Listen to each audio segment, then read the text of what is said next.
In this episode, you'll learn why insight alone isn't enough to break cycles and what actually is. Welcome to Energy Alignment for Entrepreneurs, the podcast helping entrepreneurs to be free from anxiety, stress, and tension through balancing emotions and consciousness expansion. 3 things you'll discover today. Why clarity doesn't always equal change.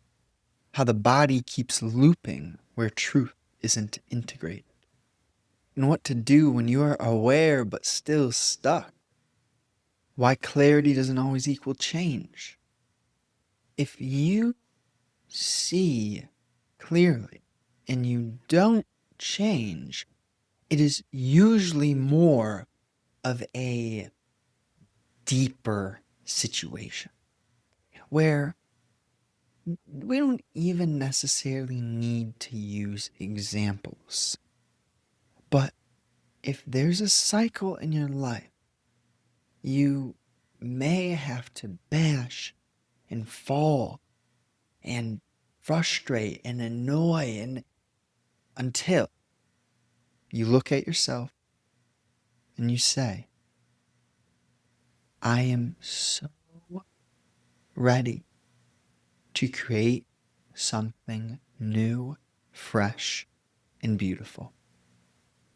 You get to a point where you can't even consider any longer continuing to be who and how you currently are.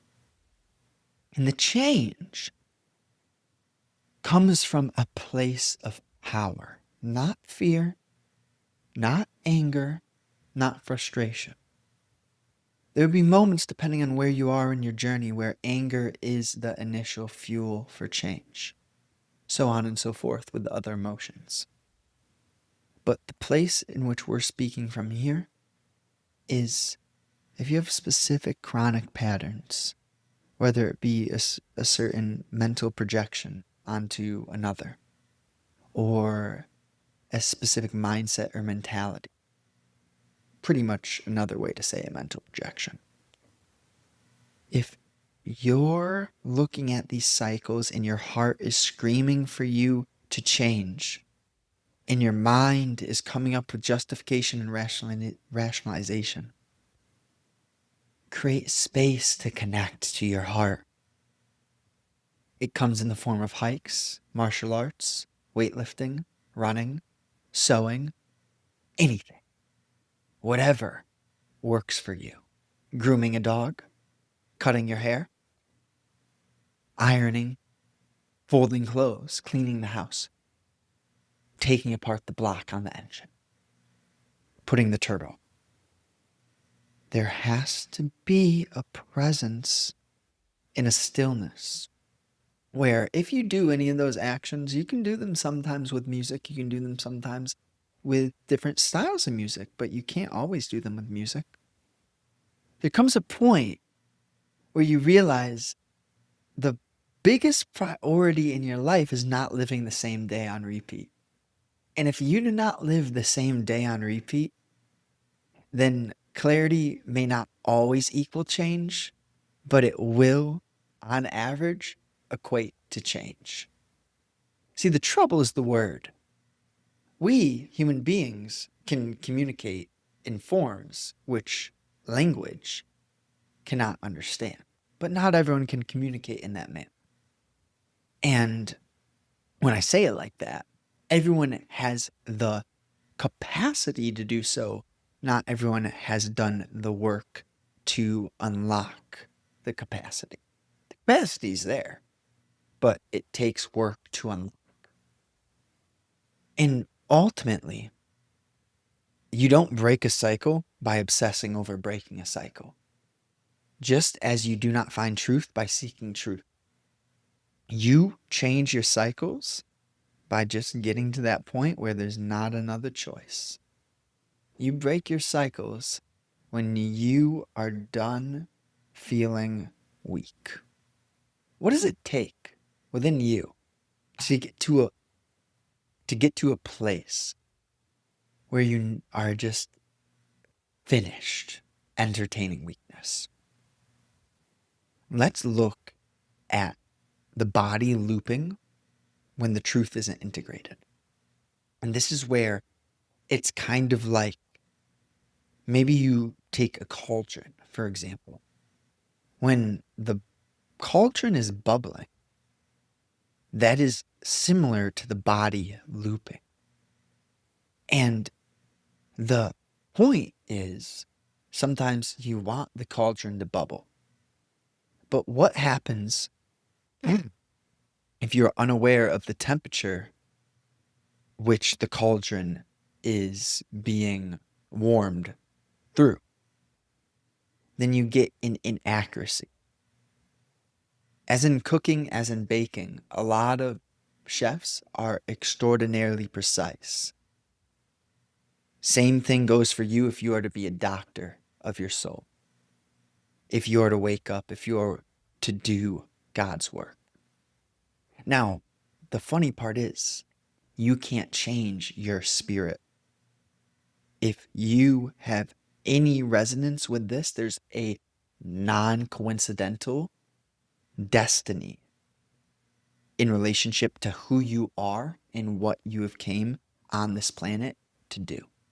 The thing is, no one teaches us that life is so much more profound because no one knows. Now, when I say that, I speak with a looseness. Obviously, people know. Obviously, people see. But in the grand scheme, we have many who are yet to see. But the thing is, they are to see, just not yet. You, if you resonate with this, it's your path. It's your path to be someone who helps the light be seen. You don't choose this. It's preordained, and you may as well not resist it. Because if you were to take anything from me, let me tell you, I've resisted it enough. And I've come to a point where it is so evident to me my life is God first. Everything in my life. And that means everything. I am done saying things like, I'm not perfect. I am ready to step into the integration of truth. And I think you are too. I know you are. So let's look, let's notice, let's understand when the body's looping and what it is that needs to be released, what it is that needs to be looked at and understood. There's nothing wrong with if you had no triggers, if you had no loops, if you had no chronic, habitual, weak patterns, you would never learn. Jesus had his lost phase. Everyone is meant to have their lost phase. Are you going to do the work? You do the work, and you will also have another phase. The thing is, so many of us, we don't step out of the lost phase. We stay lost because we didn't work hard enough. Now, the work, when I use the word hard, it's not a matter of force. It's a matter of commitment, surrender. It's a matter of every day, every moment, your entire life comes down to this. How open you are to live a life that is uncommon to the average individual on this planet. What to do when you're aware but still stuck. This is where it's important to have balance. Balance in the form of, let's say you do business, you're running a business, you're building a business.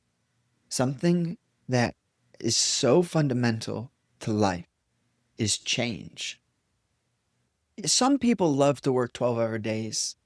I love to work, but to work in a balanced sense. If I go to the gym for 5 hours straight, I'm not going to love the gym. If I do business, I could do it for 5 hours straight, but it gets a little bit grimy. If I do anything without balance, I lose my love for it. But there's one thing that underlies all else. And that's the one thing which creates the balance is your relationship to God, your relationship to your own awareness. However you want to label it, it doesn't matter. Shiva, Buddha, Sufism, Allah, Christ, Moses, Yogananda, but they're just words. Baba, Baba who, Baba. No, none of it. It's the spirit, it's the soul, it's the unnameable, it's what is beyond the me. There's a bunch of different phrases. Don't get caught in the phrases, right? Notice the relationship to the words. The game of consciousness, the game of God is in between the lines of your own mind. Can you notice the moments in between your think? Do you ever not think? Huh. Those are some good questions, right? Ponder, sit, walk, dance, do whatever you love. Find what you love. Find God. Let God show you who you are. Create prosperity in your heart first.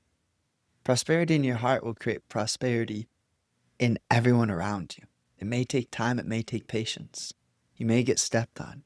You may be betrayed. You forgive and you love. When you are not insecure and you are personally being guided through your time on this realm, you may not see, but you are doing you may not see everything that you have created or are in everything that is in creation through you. But you can feel it and you can understand and you can sense beyond the five senses, the sixth, the seventh, the awareness which is grander than anything anyone could ever purchase for you. The priceless things in this life. That's what this is all about. And if you can center, if you can live from that balance, all else in your life will come into balance. The family, the money, the cleanliness, the body, the health, and then the inevitable, vice versa, right? The decay, but in a healthy way, in a connected way, in a non attached manner. So when you're aware but still stuck, we need to understand balance. We need to get organized. Please start with your physical. I know I'm speaking very impractically, right? Impractical joker, maybe he is. But what I'm really saying is if you're aware but still stuck, be simple. Do some laundry, vacuum some things, reorganize the garage. Maybe order some wire racks. Label your boxes. Take your drawers out and reorganize your drawers.